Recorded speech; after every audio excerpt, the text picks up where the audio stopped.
नमस्कार, बहुत स्वागत आप सभी का NH 24/7 पर। मैं हूं आपके साथ साधना और आप देख रहे हैं सवाल छत्तीसगढ़ का। छत्तीसगढ़ विधानसभा के बजट सत्र में आज सीधा हिसाब हुआ और जवाब भी मिले। मंच था अनुदान मांगों पर चर्चा का, लेकिन निशाने पर रही पिछली सरकार यानी कि भूपेश बघेल की सरकार। मुख्यमंत्री विष्णुदेव साय ने सदन में कांग्रेस के 5 साल के कुशासन का पूरा चिट्ठा खोला। एक एक योजना, एक एक फैसले को कटघरे में लाकर खड़ा कर दिया। ऐसा कोई सगा नहीं जिसे कांग्रेस ने ठगा नहीं, इस एक लाइन से ही सियासी वार शुरू हुआ। नरवा गरवा घुरवा बारी, गौठान, शराब नीति, रेत माफिया, हर एक मुद्दे पर सीएम ने सीधा हमला बोला और संदेश साफ रहा कि हम हिसाब भी देंगे और जवाब भी लेंगे। अब सवाल ये उठता है कि क्या ये सिर्फ सियासी हमला रहा या फिर सच में पिछली सरकार की नाकामियों का हिसाब किया गया है। आज इसी पर होगी बहस, तो चलिए करते हैं शुरुआत।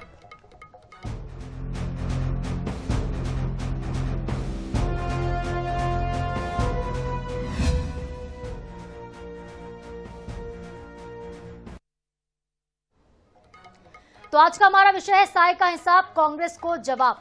छत्तीसगढ़ विधानसभा में मुख्यमंत्री विष्णुदेव साय के विभागों की अनुदान मांगों पर चर्चा के दौरान सियासी माहौल काफी गर्मा गया। सदन में जवाब देते हुए सीएम साय ने पूर्व कांग्रेस की सरकार पर तीखा हमला बोला। उन्होंने कहा, ऐसा कोई सगा नहीं है जिसे कांग्रेस ने ठगा नहीं है। उनकी योजनाएं सिर्फ कागजों तक सीमित रहीं। नरवा गरवा घुरवा बारी योजना पर सवाल उठाते हुए सीएम साय ने कहा कि जनता जानती है इसका क्या हश्र हुआ है। सीएम ने आगे कहा कि गौठान में अव्यवस्था, भ्रष्टाचार का आरोप वो लगा रहे थे और कहा गौ माता की दुर्दशा देखकर खून के आंसू आ जाते थे। शराब नीति को लेकर भी उन्होंने कांग्रेस पर तीखा हमला बोला। आरोप लगाया कि पिछली सरकार में सिस्टम का दुरुपयोग हुआ। रेत माफिया पर बोलते हुए कहा कि पहले नदियों का अंधाधुंध दोहन हुआ, लेकिन ई नीलामी से पारदर्शिता अब लाई गई है। अपनी सरकार की उपलब्धि गिनाते हुए साय ने कहा कि 42 लाख से ज्यादा उपभोक्ताओं को बिजली का लाभ मिल रहा। ग्रामीण क्षेत्रों में करीब 23 घंटे तक बिजली आपूर्ति सुनिश्चित की जाती है। उन्होंने कहा कि छत्तीसगढ़ ऊर्जा आत्मनिर्भरता की दिशा में तेजी के साथ आगे बढ़ रहा है और आने वाले वक्त में देश की ऊर्जा राजधानी बनने की तरफ अग्रसर है। साथ ही डबल इंजन सरकार की ताकत, ई ऑफिस सिस्टम के जरिए तेज निर्णय प्रक्रिया का जिक्र भी किया। विपक्ष की गैर मौजूदगी में सीएम के विभागों की अनुदान मांगे पारित हो गई हैं। वित्त मंत्री ओपी चौधरी ने विनियोग विधेयक पेश किया। सुबह 11 बजे तक यानी कि कल तक के लिए सदन की कार्यवाही स्थगित भी कर दी गई। तो आज क्या कुछ रहा अनुदान मांगों पर चर्चा के दौरान, ये पूरी जानकारी हमने आपको दी। किस तरह से मुख्यमंत्री विष्णुदेव साय ने हिसाब दिया, सुनिए क्या कुछ कह रहे हैं वो। बिल्कुल 2018 के विधानसभा चुनाव में छत्तीसगढ़ की जनता ने कांग्रेस पार्टी को एक बड़ा जनादेश दिया था, एक विश्वास के साथ। जबकि पिछले 15 वर्षों में हमारी भारतीय जनता पार्टी की सरकार ने छत्तीसगढ़ का चहुमुखी विकास किया था, लेकिन जनता को उम्मीद थी कि कांग्रेस की सरकार इससे भी ज्यादा छत्तीसगढ़ में विकास करेगी। लेकिन इन्होंने 36 वादे का जन घोषणा पत्र जारी किया था और इतना बड़ा जनादेश के बाद क्षेत्र में उन्होंने लूट मचाया। वो चाहे आसमान हो, चाहे मतलब धरातल हो, चाहे धरातल के अंदर भी। तो सुना आपने क्या कुछ कहना है मुख्यमंत्री का। ऐसा कोई स्थान नहीं था, आसमान से लेकर जमीन से लेकर धरातल के अंदर तक कांग्रेस पार्टी ने घोटाला किया। इस तरह से वो तंज कसते हुए नजर आ रहे हैं। और चलिए, हमारे साथ 3 खास मेहमान इस विषय पर ज्यादा बातचीत के लिए जुड़ रहे हैं। उनका सबसे पहले इंट्रोडक्शन आपसे करवा देते हैं। हमारे साथ हैं नीलकंठ टेकाम जी, विधायक हैं बीजेपी के, बहुत स्वागत सर आपका। हमारे साथ नितिन भंसाली जी हैं, प्रवक्ता कांग्रेस, बहुत स्वागत सर आपका भी। हमारे साथ हैं रुद्र अवस्थी जी, वरिष्ठ पत्रकार हैं, सर आपका भी बहुत स्वागत NH 24/7 पर। सबसे पहले नितिन जी, मैं आपसे ही काउंटर बाइट लेना चाहूंगी, क्योंकि हमने मुख्यमंत्री का बयान सुना है कि 2018 में कांग्रेस को जनता ने भरोसे के साथ सत्ता में लाया। 15 साल पे उन्होंने काम अच्छा किया था, लेकिन फिर भी कांग्रेस पर भरोसा करते हुए कांग्रेस को मौका दिया गया। लेकिन कांग्रेस पार्टी ने क्या किया, आप सुन रहे थे, जवाब दीजिएगा। देखिए, बहुत बड़ा धोखा हुआ है प्रदेश की जनता के साथ 2023 में। 18 में हमें जन समर्थन मिला, सरकार बनाई, सरकार चलाई, अच्छे से चलाई। पर 23 में कुछ लोक लुभावने वादों में ये आगे निकल गए और इन्होंने जो महिलाओं के खाते में पैसा डालना और बहुत सारे 500 रुपए में सिलेंडर देना और बहुत सारी ऐसी घोषणाएं की जिस पे अभी तक ये अमल पूरी तरीके से कर नहीं पाए। मैं आप चूंकि मुख्यमंत्री जी के विभाग के विषय में आज चर्चा थी तो उन्हीं पे आऊंगा। बटन दबाते हैं और पैसे जाते हैं आप लोगों के खाते में, ऐसा था। मैं एक बड़ा उदाहरण दूं, महिलाओं के खाते में 25वीं किस्त जारी की, ये बोलते हैं बटन दबाया किस्त जारी की। 69,48,000 महिलाओं के खाते में 641 करोड़ 58 लाख रुपए डाले गए, ये इन्होंने कहा। जबकि हिसाब से राशि होती है 694 करोड़ 80 लाख। तो मुझे ये बताइए 53 करोड़ 22 लाख रुपए कहाँ गए? भाई बीच में एक उदाहरण आया था, सन्नी लियोनी खाते में चला गया पैसा। तो ऐसा तो नहीं है कि ये 5 करोड़ 22 लाख रुपए कुछ अभिनेत्री और अभिनेत्रों के खातों में चले गए, बहुत बड़ी बात है। आप बिजली की बात, इस सरकार ने काम क्या किया? माननीय मुख्यमंत्री जी बता दें, इतनी अच्छी योजना थी हाफ बिजली बिल योजना की, बिजली बिल की हाफ बिजली बिल योजना जो थी उसको बंद कर दिया। और आज स्थिति क्या है? आप ये अभी कह रहे थे, कि लाइट जो है वो बहुत अच्छी तरीके से चल रही है, 23.5 घंटे बिजली 24 घंटे। हाँ। कल रात कोई आधी रात लाइट नहीं थी साधना जी, थोड़ी सी हवा कल तो चली है, कल तो मौसम ओले गिरे हैं। अरे मतलब आपको यदि मौसम का वो देखना हो, अंदाज देखना हो इन 2.25 साल में, तो आप अंदर में बैठे रहिए, आप अपने ऑफिस में, लाइट चली जाए तो आप बाहर निकल के देखना, आपको दिख जाएगा कि बारिश हो रही है। इतनी सुंदर व्यवस्था इस प्रदेश में चल रही है, इतनी अच्छी योजना। वो जिक्र कर रहे हैं डीएमएफ घोटाले का, वो तमाम बड़े घोटाले बता रहे हैं, सीजीपीएससी का घोटाला, डीएमएफ का घोटाला, बारहवीं का परीक्षा का पर्चा लीक हो गया। आप बिजली पर अटक गए हैं बस। देखिए डीएमएफ का घोटाला, आपका जो भी घोटालों की बात हो रही है, सारे घोटालों पे चार्जशीट, फाइनल चार्जशीट कुछ मामलों में अभी तक फाइल नहीं हुई है, मामले सारे न्यायालय में विचाराधीन है। और ये सिर्फ छत्तीसगढ़ में नहीं, जहां गैर भाजपा शासित राज्य होते हैं वहां पर आपकी ईडी और वहां की जांच एजेंसियां जो है इस प्रकार के काम कर रही हैं, और सारी जगह से आप देखिए मामले क्लीन हो रहे हैं। जब माननीय उच्च न्यायालय में और माननीय सुप्रीम कोर्ट में, सर्वोच्च न्यायालय में जब मामले जा रहे हैं, तो इनके जो भी ये मामले दर्ज कर रहे हैं इनको मुंह की खानी पड़ रही है। और वो जो व्यक्ति होता है जो भ्रष्टाचार के आरोप में घिरा होता है, जैसे हेमंत बिस्व शर्मा जैसे लोग हैं, वो मुख्यमंत्री बन जाते हैं और क्लीन चिट मिल जाती है। प्रफुल्ल भाई पटेल जैसे लोगों को क्लीन चिट मिल जाती है। नारायण राणे, एकनाथ शिंदे, अजित पवार आज रहे नहीं पर क्लीन चिट उनको भी दे दी गई थी। तो इस प्रकार से ये जो भ्रष्टाचार की जो बात करते हैं, ये ना करें तो मुझे बेहतर है, क्योंकि इनकी पार्टी में जाओ तो सारी चीजें क्लियर हो जाती हैं। तो भाई बहुत बड़ा एलिगेशन लगा रहे हैं नीलकंठ जी की, आपकी पार्टी में जाते ही सारे एलिगेशन जो होते हैं क्लीन हो जाते हैं। वॉशिंग मशीन का आरोप तो लगता ही रहा है, भारतीय जनता पार्टी जो है वो बिल्कुल धुलाई करके साफ कर देती है, सारे आरोप जो है मिट जाते हैं। मैं सिलसिलेवार जवाब दूंगा। इनको 5 साल के लिए जाने अनजाने में मौका मिला, जनता ने भरोसा किया, इन्होंने वादा किया कि हम महिलाओं को 500 रुपया हर महीना देंगे। क्या हुआ उसका? इन्होंने वादा किया कि हम 250 रुपया जो है बेरोजगारों को देंगे। क्या हुआ? लास्ट में जब चुनाव का टाइम आया तब इन्होंने दिया। और इसके बाद इनको लगा कि इनके हाथ में रेवड़ी लग गई है, जनता ने इनको 15-20 साल के लिए जो है मैंडेट दे दिया है। इन्होंने ऐसा अंधाधुंध जो है भ्रष्टाचार का ऑपरेशन चालू किया कि न बच्चों को छोड़ा, न नौजवानों को छोड़ा, न महिलाओं को छोड़ा, न कोयला को छोड़ा, न शराब को छोड़ा, न गोबर को छोड़ा। यह है कांग्रेस का चरित्र। और उसके बाद अब जब सरकार फिर से बीजेपी की बनी है, तो मैं अभी विधानसभा से चल के आ रहा हूं। आज सबसे बड़ा दिन था। जो बात आज हम यहां पर डिबेट में बैठ करके कर रहे हैं, विपक्षी चाहते तो आज सदन के अंदर, सदन के भीतर रह करके अपनी आवाज बुलंद करते, विद्युत के बारे में, सामान्य प्रशासन के बारे में और जल संसाधन विभाग के बारे में अपनी बात कह सकते थे। एक ऐसी सरकार जिन्होंने अपने वादे के मुताबिक इनके जो 18 लाख आवास की योजना को रोक करके रखा था उसको चालू किया,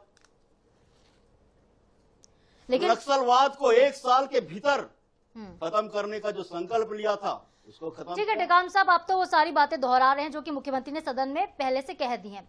आप जवाब दीजिएगा नितिन भंसाली जी के उस सवाल का जो वो मातारी वंदन को लेकर पूछ रहे हैं, जो पैसों का हिसाब वो मांग रहे हैं, उसका 5 करोड़ 53 करोड़ 22 लाख रुपए मिल नहीं रहा है विधायक जी। हमारी सबसे बड़ी पहचान है, महिलाओं के खाते में कोई कैश पेमेंट नहीं हो रहा है। जो महिलाएं आज इसके हितग्राही हैं लगभग 70 लाख के आसपास महिलाएं हैं। उनके खाते में 1 या 2 या 3 तारीख को पैसा पहुंच जा रहा है। सनी लियोनी के मैं खाते आपको में भी ये कहता पैसा हूं, गया था क्या?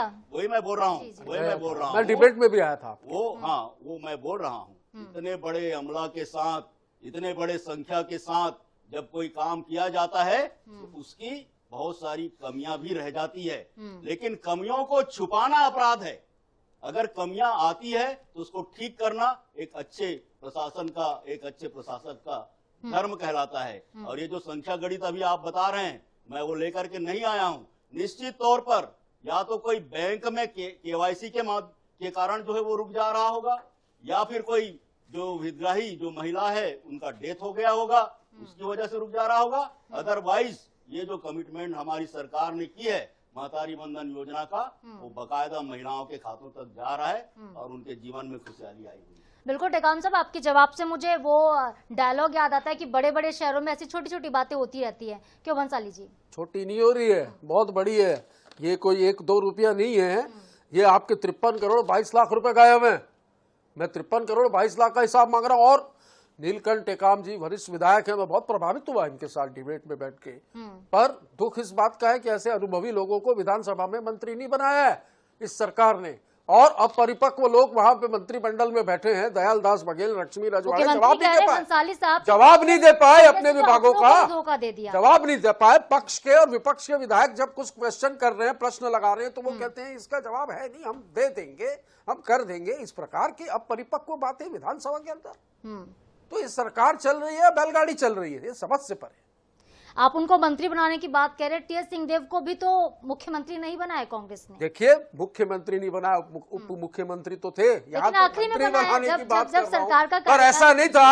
हमारे यहाँ लक्ष्मी रजवाड़े, दयाल दास बघेल, टंकराम वर्मा, लखनलाल देवांगन टाइप का चेहरा नहीं था। सब होशियार, पढ़े लिखे और अनुभवी लोग। आपका कहना है कि अनुभव की मांग होती है, अनुभव चाहिए विधानसभा के संचालन के लिए, जिस अनुभव की विधानसभा में मंत्रिमंडल में कमी है। चलिए ठीक है, ये उनके पार्टी का विषय भंसाली साहब, उनके ऊपर ही छोड़ देते हैं। मैं रुद्रवसी जी का रुख करूंगी, काफी देर से आप दोनों को ही सुन रहे हैं। रुद्र जी, हर सरकार जो है पिछली सरकार पर आरोप मढ़ देती है, बचने की कोशिश करती है।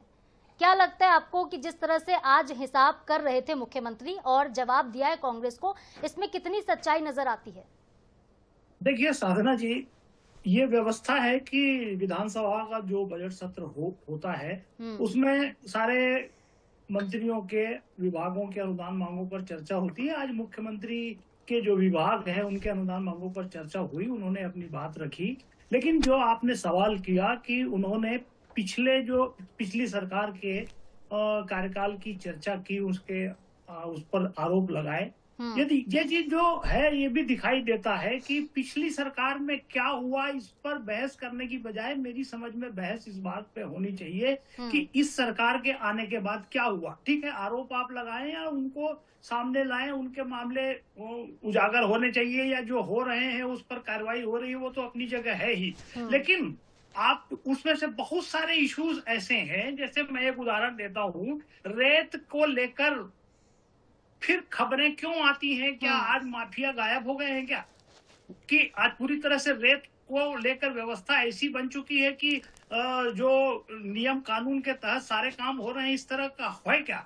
अगर कंपेयर आप करेंगे तो सारे सवाल उठेंगे। मैं समझता हूं कि केंद्रित इस बात पर होना चाहिए कि ये जो सरकार आई है, इस सरकार के आने के बाद क्या जो सरकार की तरफ से जन कल्याण के लिए जो योजनाएं चलाई जा रही हैं वो सही लोगों तक पहुंच रही है या नहीं पहुंच रही है।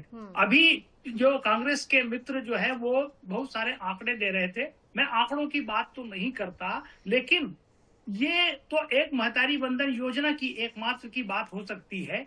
लेकिन बीजेपी की तरफ से विधानसभा के चुनाव में जो घोषणा पत्र पेश किया गया था, अभी क्या उनकी अगर समीक्षा की जाए, ये हालांकि अलग बहस का विषय है, आज का हमारे डिबेट का इशू नहीं है, लेकिन अगर इस बार यही बात होगी कि सरकार क्या करती है क्या नहीं करती है, तो बहुत सारे वर्ग, बहुत सारे तबके ऐसे हैं जिनको लेकर घोषणाएं हुई हैं मगर पूरी नहीं हुई है। बहुत सारे आज कर्मचारी क्यों प्रदर्शन करते हैं, क्या उनको लेकर भी जो आश्वासन दिए गए हैं उस आश्वासनों की चिंता कभी सरकार के स्तर पर हो रही है क्या?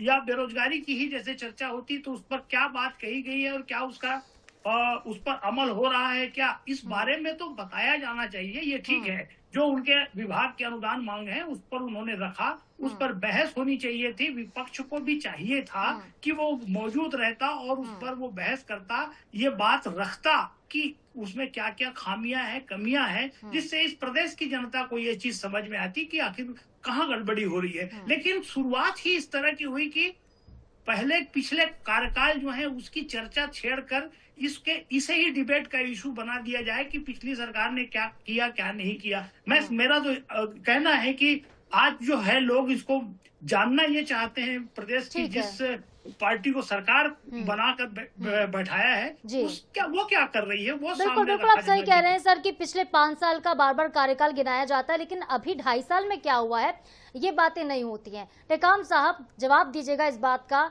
कि उपलब्धियां कितनी थी? उपलब्धियों से ज्यादा तो नाकामियों पर बात कर रहे थे मुख्यमंत्री। उपलब्धियों की अगर बात करें तो वो आप ही गिना दीजिए। मैं बिल्कुल गिना सकता हूं। 18 लाख आवास स्वीकृत किए गए गरीबों के। मिले कितने? मिल गए 20 लाख से ज्यादा के आदेश जारी हो चुके हैं। 18 लाख स्वीकृत हुए, 20 लाख से अधिक के आवास और जो नॉर्मल तरीके से होते हैं तो ये थोड़ा आंकड़े 18 लाख तो आपके थे, तो आप लोगों ने जारी नहीं किया था। उसके अलावा जो अलग से टारगेट आए हुए हैं उनकी स्वीकृति जारी हो गई है। ठीक है। नक्सलवाद समाप्त होने के बाद उस क्षेत्र में नियत नीलानार के माध्यम से सड़क की व्यवस्था, पानी की व्यवस्था, बिजली की व्यवस्था और उस क्षेत्र में रहने वाले लोगों को जो है स्वरोजगार की व्यवस्था, आत्मसमर्पित लोगों को उनके जीवन को कैसे चलाया जाएगा उसके लिए कौशल उन्नयन की व्यवस्था, ये सब किया जा रहा है। जितना फोकस इन बातों पर था उतना बेरोजगारों पर भी रहा क्या सर? आपको मैं बताना चाहता हूं कि आईटी हब जो है छत्तीसगढ़ राज्य के लिए, आने वाले पीढ़ी के लिए, हमारे नौजवानों के लिए एक बहुत बड़ा जो है रोजगार का अवसर लेकर के आ रहा है। स्पेशल क्षेत्र जो है आपका रायपुर से लेकर के दुर्ग और भिलाई को जोड़ करके स्पेशल क्षेत्र के रूप में डेवलप करने की बात आ रही है। मेट्रो का भी कल्पना किया जा रहा है। देखिए मैं आपको बताना चाहता हूं दर्शकगण को कि आज हम टेकाम साहब माफ कीजिएगा मैं रोक रही हूँ कि मेट्रो का जिक्र आपने किया है। अभी हाल में खबर आई थी एक्सप्रेस वे का जो स्लैब था भरभरा कर गिर गया, कोई नीचे अगर आ जाता तो मेट्रो तो दूर की बात है।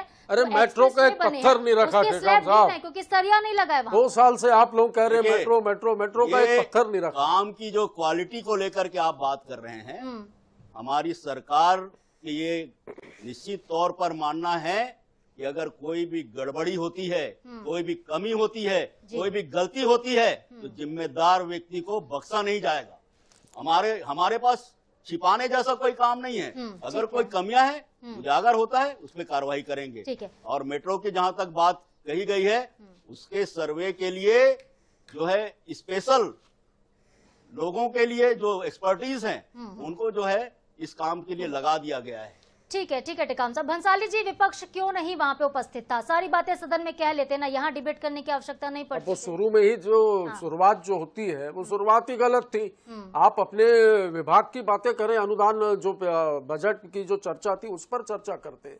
आप तो शुरू ही वहीं से हो गए। प्रदेश में कुछ हो जाए, साधना जी तो बोलते भूपेश बघेल, और केंद्र में लोकसभा में कोई बात निकले तो नेहरू जी। पूरे बजट सत्र को छोड़िए काम किया। टेकाम साहब इस शुरुआत के 1 घंटा में बैठिए, विधायक जी निकल करके मीडिया के सामने जाइए, आपका जिम्मेदारी खत्म। विधायक जी आपने कितने आवास बनाए? आपने कितने आवास बनाए? कम से कम 15 डिबेटों में आपके प्रवक्ताओं से ये पूछ चुका हूं कि वो आवास जितने आप लोगों ने आवंटित किए, आप आपके चैनल को देख लीजिए, वो पूरे टाइम वहां पर मौजूद था। आपने कहा कितने देर तक कांग्रेस के लोग, कांग्रेस के वरिष्ठ नेता कितने देर तक वहां पर मौजूद थे। अच्छा 500 में ये इनको केवल अपना केवल जो है मीडिया के सामने चेहरा दिखाना है और उसके बाद गायब हो जाए। 1000 रुपए में सिलेंडर नहीं मिल रहा, 500 में सिलेंडर देने की बात थी, वो भी देख लीजिए। वो कर्मचारी रसोईया संघ, मितानिन संघ, बीएड कर्मचारी, अनियमित कर्मचारी सब हड़ताल पे बैठे हैं। आपका घोषणा पत्र मोदी का गारंटी उठा लीजिए, मोदी के गारंटी में था इन सब जो ये कह रहे हैं देंगे नहीं दिया, सारे हड़ताल पे बैठे हैं। पर अभी समय हमारे कोटा केबिन में लगातार बच्चियों के साथ बच्चियां घर आपने क्या किया इसमें? 12वीं की परीक्षा का पर्चा लीक हो गया। आपने तो इस देश में ये हालत है मोदी जी के राज में, FIR हुई है, जितने जांच लव हो रही है। लेटर लीक नहीं हुए। बंसाली साहब, जांच हो रही है, पुष्टि नहीं हुई कि पेपर लीक हुआ। PSC जैसे परीक्षा को, व्यापम जैसे 2013 परीक्षा को बदनाम करने का काम किया। PSC का मामला कोई आपने डॉक्टर रमन सिंह जी आपने इतना बड़ा डाका डाला है छत्तीसगढ़ में। लोगों को आरोपी बना रहे हैं जो लोग कल भाजपा प्रवेश जो करवा लोग दो, जो है मेहनत सब मामला करते हैं, खत्म हो जाएगा। जो प्रतिस्पर्धी रहते हैं, उनके साथ आपने अन्याय किया। ये छत्तीसगढ़ के नौजवान, छत्तीसगढ़ की जनता आप लोग अफीम कभी का भी खेती कांग्रेस करिए। को माफ नहीं करेगी। इस और प्रदेश में कभी ये आज समझ एक में नहीं आया रिक्शा था। चलाने वाले का अफीम की बेटा डिप्टी खेतियां हो रही है कलेक्टर बन रहा है, जनता पार्टी के एक जो है नेताओं द्वारा। किसान का और बेटा जो है मुख्यमंत्री टेकाम साहब, के एक साथ और मेरे- महत्वपूर्ण बात जो कि सीएम ने, टेकाम साहब सुन लीजिएगा, सीएम ने एक महत्वपूर्ण बात कही कि जो राजस्व है आबकारी का बढ़ रहा है। क्या समझे, क्या शराब की खपत बढ़ रही है प्रदेश में? खपत नहीं बढ़ रही है, काउंटर एक हो गया है। काउंटर एक पहले नहीं 2 हुआ है। काउंटर होते थे पैसा जमा करने राजस्व का। बढ़ने पिछले से साल क्या था? 67 नई अरे शराब की दुकानें एक काउंटर खुली में और इस साल एक काउंटर 35 का नई खुल पैसा रही जो है। है गायब और होता था। प्रदेश के माननीय और दूसरे काउंटर मुख्यमंत्री का जी पैसा जो है वो विष्णुदेव साय जी हमारे ये राजस्व कहते हैं ट्रेजरी में कि आता था। मदिरा प्रेमियों को चिंता और कुछ करने नहीं की हुआ है। जरूरत नहीं है। ये जो उनका इनके मनपसंद डबल गेम वाइन चल रहे थे, हम उपलब्ध करवाएंगे। फर्जी यहाँ जो है पर होलोग्राम मदिरा बनाने का प्रेमियों की काम, सरकार को चिंता है। फर्जी तरीके से अब तो पैसा प्लास्टिक को के दूसरे बोतल में काउंटर भी से शराब बिकने वाली है। दूसरे ऐसा काउंटर सुना से है। बेचने का और काम जो चल रहा था, टारगेट दिया उसमें गया क्या है, है? आबकारी अधिकारियों को टारगेट दिया गया, राजस्व में वृद्धि होनी चाहिए। मतलब पी के पूरा समुद्र खाली कर दो। इतनी शराब पियो। आज 90% अपराध इस प्रदेश में नशे की हालत में हो रहे हैं। चाहे हम सूखे नशे की बात करें, चाहे अफीम की बात करें, गांजे की बात करें, चरस की बात करें, एमडी, न जाने क्या क्या नशे हैं, हमको तो नाम भी नहीं पता उनके। वो नशा छत्तीसगढ़ में हावी है और उन नशों की हालत में ये शराब बहुत बड़ी। क्या उपलब्धि है पता है इनकी? 67 नई शराब की दुकानें पिछले साल खोली है, इस साल 35 खोल रहे हैं और स्कूलों को बंद कर रहे हैं। आत्मानंद स्कूल में शिक्षकों को वेतन देने के लिए इनके पास पैसा नहीं है और प्री नर्सरी के एडमिशन बंद कर दिए। तो एक तरफ शराब की दुकानें खुल रही है, दूसरी तरफ स्कूलें बंद हो रही है। ये सरकार काम कर रही है। हमारे पास समय थोड़ा सरकार ने अपने राजस्व में ईमानदारी से, पारदर्शिता से आम जनता के भलाई के लिए, रोड बनाने के लिए, पुल पुलिया बनाने के लिए, स्कूल बनाने के लिए, ठीक है सर, हमारे पास थोड़ा समय कम है। एक आखिरी बाइट में ले रही हूँ, एक आखिरी वरिष्ठ पत्रकार साहब के पास चलते। रुद्र अवस्थी जी, एक आखिरी सवाल आपसे रहेगा कि जिस तरीके से योजनाएं कागज पर ही रह जाती हैं तो जवाबदेही तय कौन करेगा? सर, कम शब्दों में। देखिए, यही सबसे अहम सवाल है जिस पर बहस होनी चाहिए कि जवाबदेही किसकी है।